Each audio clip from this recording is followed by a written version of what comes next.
आपसे मैं समझना चाहूंगी, जब भी हम योगा की बात करते हैं तो योगा में बहुत सारे भारी भारी शब्द हैं, और ऐसे शब्दों को कई बार लोग जो समझते हैं वो ये समझते हैं कि अरे इस आसन को हम करेंगे नहीं कर पाएंगे।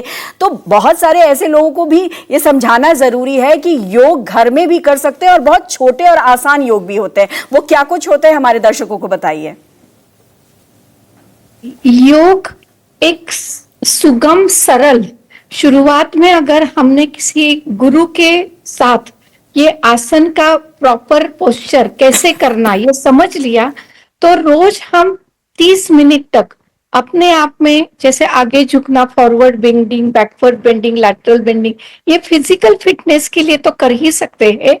और उसके साथ साथ हमारे अंदर के जो फेफड़े या अंदरूनी जो जितने भी अंग है, जैसे लिवर, हार्ट, फेफड़े, ये सभी का एक मसाज, उनके भी स्रावों को सुचारू रूप से नियंत्रित करना, हार्मोन को, थायराइड जैसे ग्लैंड, इन सबको नियंत्रित करना, इसके लिए भी प्राणायाम और कुछ कपालभाति, अनुलोम विलोम ऐसे आसन है, उसको भी हम नियंत्रित कर सकते हैं। एक सवाल और मैं चाहूंगी आपसे कि भागती दौड़ती जिंदगी में जब हम बात करते हैं तो बहुत लोगों के पास आधा घंटा भी बहुत मुश्किल से मिल पाता है, तो ऐसे में योगाभ्यास अगर 5 से 10 मिनट भी किया जाए तो क्या उसका शरीर पर इफेक्ट दिखता है? बिल्कुल दिखता है। हम 5 मिनट भी करें, और मिनिस्ट्री ऑफ आयुष ने योग ब्रेक नाम का एम योगा ऐप है कि जो अपने मोबाइल में आप एम योगा डाउनलोड कर सकते हैं। उसको रिसर्च होके, अनुसंधान के ऊपर ये देखा है कि चेयर में बैठ के आप हाथ ऊपर करें, पीछे आगे करें, ऐसे कर सकते हैं, और थोड़ा प्राणायाम भी कर सकते हैं। तो 5 मिनट के अंदर भी आप अपने शरीर को फिट बना सकते हो और एक रिलैक्स महसूस कर सकते हैं। जैसे ऑफिस में हो, बाहर जा रहे हैं, तो आपको कहीं भी बीच में 5 मिनट भी आप ये कर सकते। आइडियली जो इंटरनेशनल योगा डे के समय जो प्रोटोकॉल बनाया है कि जिसमें ताड़ासन से लेके जो त्रिकोणासन, ये जितने भी आसन है, वक्रासन है, ये फॉरवर्ड बेंडिंग के लिए बैठ के कुछ हमें आसन करने हैं, चक्रासन करना है, या पीछे हमें बैठने के लिए अर्ध चक्रासन बताया है।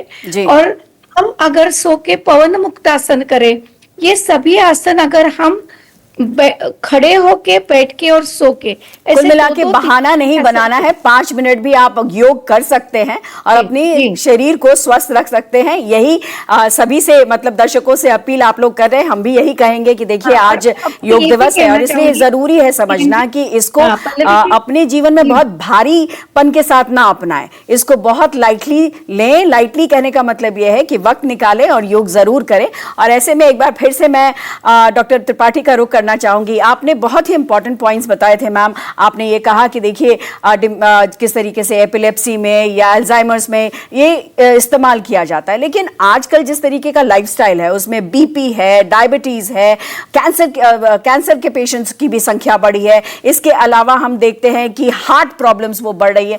क्या इनमें भी आपको लगता है योग बहुत महत्वपूर्ण रोल अदा करता है? देखिए, पहली बात तो मैं ये बोलना चाहूंगी, बहुत सारी बीमारियां हैं, इन बीमारियों की दवाई लेना बहुत जरूरी है। तो दवाई चल रही है, डॉक्टर की डायग्नोसिस हो चुकी है, उसके साथ आप योग को जोड़िए और तब आप देखिए दवाई का असर अच्छा होगा और रिजल्ट भी अच्छा होगा।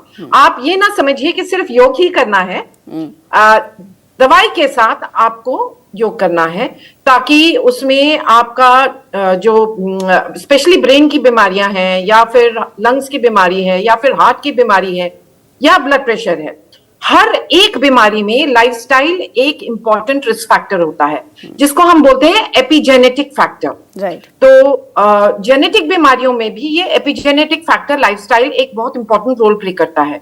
और जो बिगड़ा हुआ हमारा जो लाइफस्टाइल है उसके लिए एक रामबाण है, वो है योग। तो अगर हम योग को दवाइयों के साथ जोड़ेंगे तो इलाज सफल रहेगा और इलाज जल्दी होगा। चलिए, बहुत बहुत शुक्रिया आप दोनों का। और जाहिर तौर पर सही बात है, इंटीग्रेटेड मेडिसिन की बात होती है तो योग, आयुर्वेद और साथ ही साथ मॉडर्न साइंस साथ चलता है और इसी से बीमारियों पर कंट्रोल पाया जा सकता है। तो उम्मीद है हमारे ये कार्यक्रम आपको बहुत पसंद आया होगा। अपना और अपने परिवार की सेहत का खास ध्यान रखें। फिलहाल हमें और हमारी पूरी टीम को दीजिए इजाजत और देखते रहिए News 24।